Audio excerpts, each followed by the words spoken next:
નમસ્કાર દર્શક મિત્રો, હું અશોક પરમાર સહયોગ દ્વારા પ્રસ્તુત ન્યૂઝ 20 ગુજરાતીમાં આપ સૌ દર્શક મિત્રોનું હાર્દિક સ્વાગત કરું છું।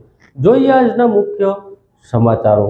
જૂનાગઢમાં અશાંત ધારો લાગુ કરવાની માંગ સાથે હિન્દ રક્ષક સમિતિના નેજા હેઠળ ઝાંસીના સર્કલ ખાતે વિશાળ સભા યોજી કલેક્ટરને આવેદનપત્ર આપવામાં આવ્યું। વાત કરવામાં આવે તો જૂનાગઢમાં અશાંત ધારો લાગુ કરવાની માંગ ઉગ્ર બની રહી છે। હિન્દુ હિત રક્ષક સમિતિના નેજા હેઠળ ઝાંસીના સર્કલ ખાતે વિશાળ સભા યોજાઈ હતી, જેમાં મેંદરડા ખાખીના ખાખી મંડીના મહંત સુખરામદાસ બાપુ સહિત સાધુ સંતોને સનાતન પ્રેમી મોટી સંખ્યામાં ઉમટી પડ્યા હતા। આ તકે સાધુ સંતોએ એક સૂરમાં જણાવ્યું હતું કે સનાતન ધર્મની રક્ષાને હિન્દુઓના હક માટે તમામ સનાતન પ્રેમીઓએ એક થવાનું છે અને અશાંત ધારો વહેલી તકે લાગુ થાય તે માટેના પ્રયાસો કરવાના છે।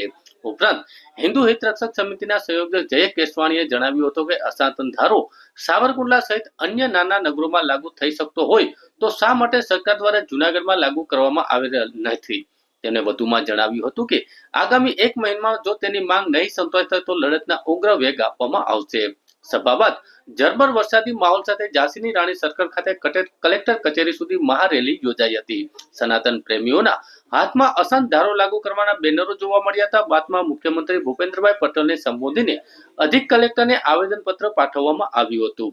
ઉલ્લેખનીય છે કે છેલ્લા 5 વર્ષથી ભવનાથ ખામધ્રોડ રોડ વિસ્તારમાં સાબલપુર, દોલતપરા, વણઝારી ચોક, ટીંબાવાડી, જોશીપરા સહિત શહેરોમાં અનેક વિસ્તારોમાં અશાંત ધારો લાગુ કરવાની બાબતે લેખિત અને મૌખિક સરકાર દ્વારા રજૂઆત પણ કરવામાં આવી હતી।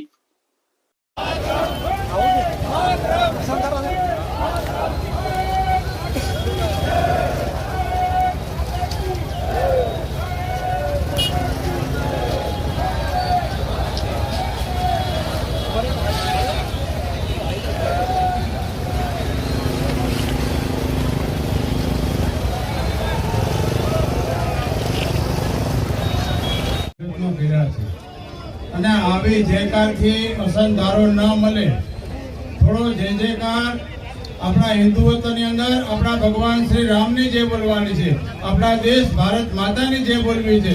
એટલે પ્રેમથી સૌ સાથે જય જય શ્રી રામ, જય જય શ્રી રામ, ભારત માતા કે, ભારત માતા કે।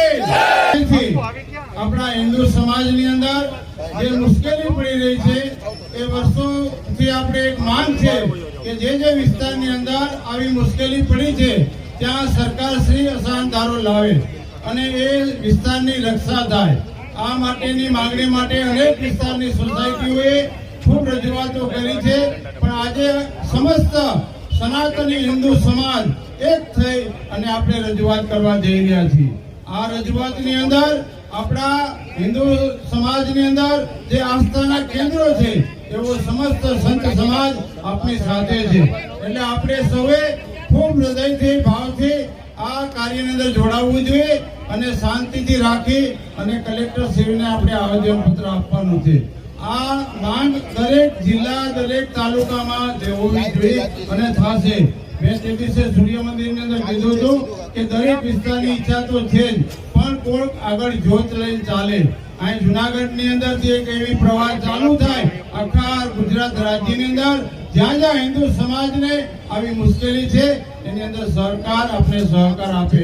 આ ભાવથી અહીંયા આપણે એમના થોડાક સમયની અંદર આ સંતોની આગેવાનીમાં આપણે બધા જવાના।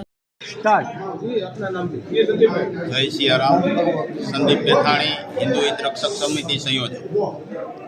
આજે જૂનાગઢનો સમગ્ર હિન્દુ સમાજ, વિવિધ સંગઠનો, વિવિધ રાજકીય પાર્ટીના આગેવાનો, સાધુ સંતો, તમામ મઠના મઠાધીશ્વરો અને સમગ્ર હિન્દુ સમાજના આખા જૂનાગઢ મહાનગરમાંથી દરેક વિસ્તારમાંથી 2 થી 3 હજાર લોકો આજે કલેક્ટરશ્રીને આવેદન આપવા માટેનો કાર્યક્રમ આજની તારીખનો હતો।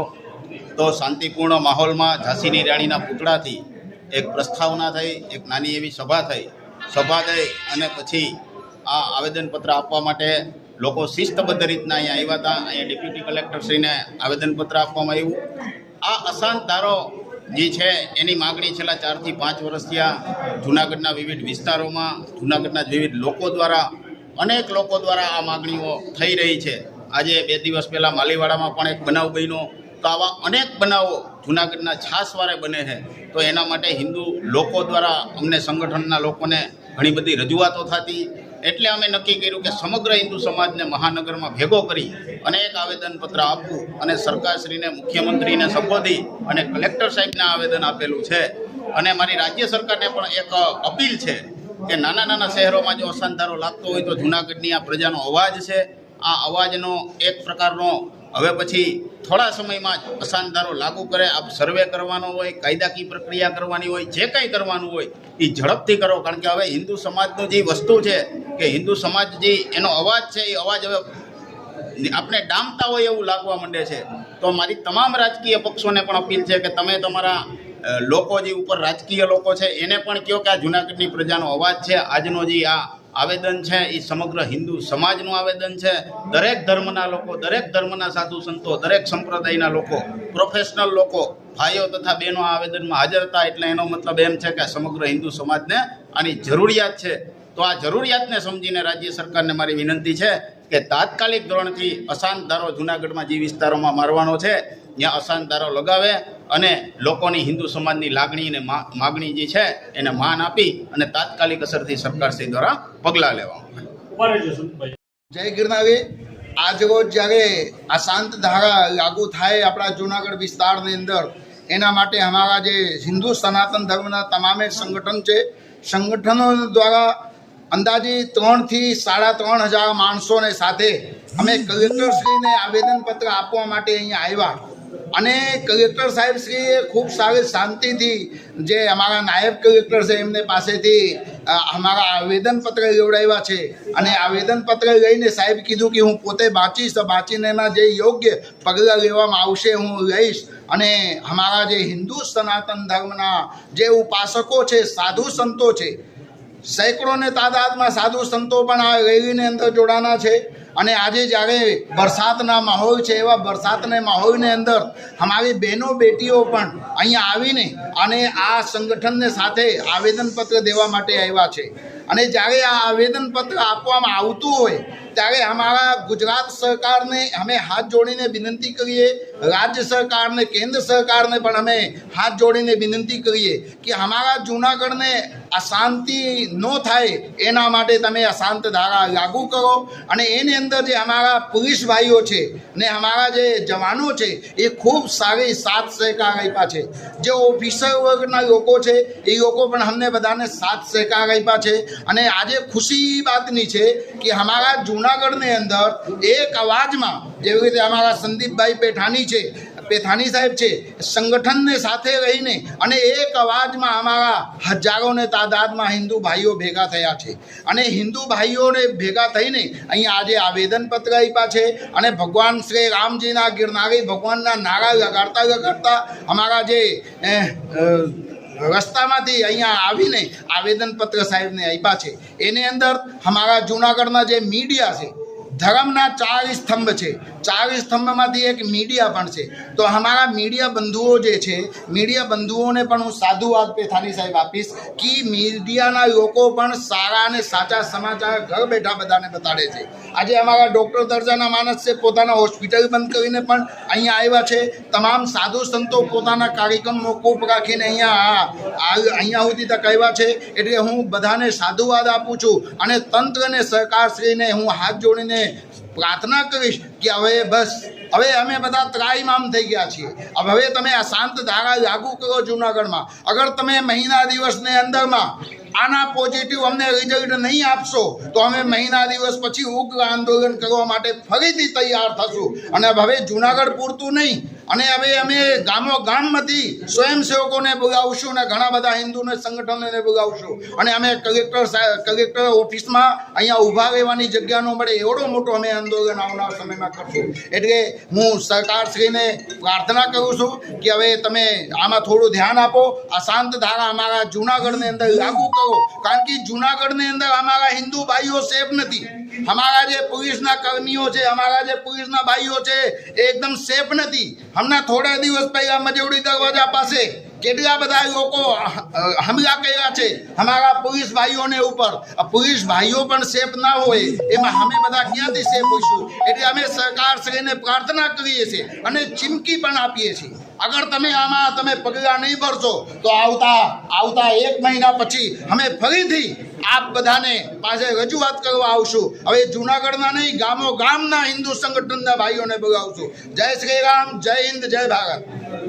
જૂનાગઢ જિલ્લાના કલેક્ટર અનિલકુમાર રાણાવસે ભારે વરસાદથી અસરગ્રસ્ત વિસ્તારોની લીધી મુલાકાત. જૂનાગઢ જિલ્લાના વહેલી સવારથી અનરાધાર વરસાદના પગલે જિલ્લા કલેક્ટર અનિલકુમાર રાણાવસે જિલ્લા વિકાસ અધિકારી HP પટેલે જૂનાગઢ જિલ્લાના મેંદરડા તાલુકાની મુલાકાત લીધી હતી. જેમાં મેંદરડાના સમઢિયાળા જોડતા પુલનું નિરીક્ષણ કર્યું હતું અને મધુવંતી નદીમાં આવેલા પૂરના કારણે થયેલા ધોવાણ અંગેનો તાગ મેળવ્યો હતો. વરસાદથી અસરગ્રસ્ત મેંદરડા તાલુકાના વિસ્તારની મુલાકાત લીધી તેને કલેક્ટરે પ્રાંત અધિકારી, મામલતદાર સહિતના અધિકારીઓ ભારે વરસાદની સ્થિતિમાં જરૂરી રાહત બચાવના પગલાં લેવા તેમજ રાઉન્ડ ધ ક્લોકના કંટ્રોલ રૂમ ચાલુ કરવાની સૂચના અને માર્ગદર્શન આપ્યું હતું.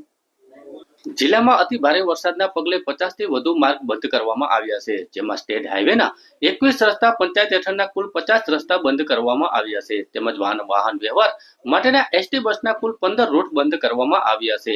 આ બંધ થયેલા રસ્તા ઉપરથી અત્યારે કોઈ નાગરિક પસાર ના થાય તે માટે જિલ્લા વહીવટી તંત્ર દ્વારા ખાસ સૂચનાઓ આપવામાં આવી છે. તેમજ જ્યાં પણ પાણીનું વહેણ વહી રહ્યું હોય ત્યાંથી લોકોને અવરજવર કરવાની ખાસ સૂચના આપવામાં આવી છે. જૂનાગઢ મહાનગરપાલિકાની ફાયર શાખા દ્વારા દાત્રાણા માણાવદર કણજા ગામે રેસ્ક્યુ ઓપરેશન હાથ ધરવામાં આવ્યું.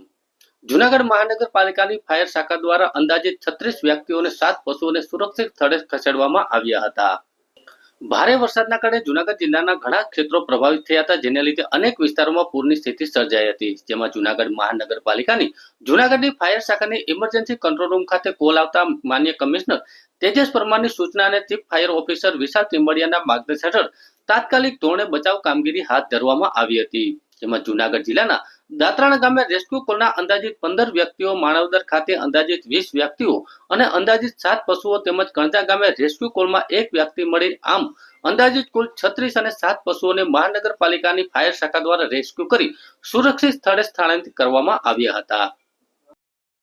વાહનની બનાવટી નંબર પ્લેટ બનાવી સરકાર સાથે છેતરપિંડીના ગુનામાં છેલ્લા 6 માસથી નાસ્તા ફરતા આરોપીને જૂનાગઢ A ડિવિઝન પોલીસે ઝડપી આગળની કાર્યવાહી હાથ ધરી છે.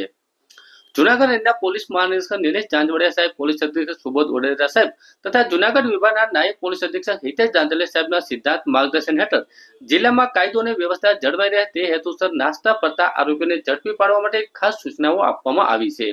જે અનુસંધાને પોલીસ ઇન્સ્પેક્ટર RK પરમાર સાહેબના માર્ગદર્શન હેઠળ ASI ભદ્રેશભાઈ રવૈયા અને પોલીસ કોન્સ્ટેબલ ખીમાનંદભાઈ સોલંકી, નરેન્દ્રભાઈ બાલસની ટીમને બાતમીના આધારે ચોરવાડ મુકામે આરોપી દિલીપ દેવદાસ બસદાણિયા જેને ઝડપી પાડ્યો છે. આરોપી સામે બનાવટી નંબર પ્લેટ બનાવી સરકાર સાથે છેતરપિંડીના ગુનામાં કાયદેસરની કાર્યવાહી ચાલી રહી છે. તથા તેના વિરુદ્ધ કલમ 70 મુજબનો વોરંટ પણ જારી થયો છે. જેના 6 માસથી આરોપી સતત પોતાના લોકેશન બદલતો ફરતો હોવાને લીધે પકડવો પડકારજનક બન્યો હતો. અંતે પોલીસે અસરકારક કામગીરી કરી આરોપીને ઝડપી પાડી કાયદેસરની કાર્યવાહી હાથ ધરવામાં આવી છે.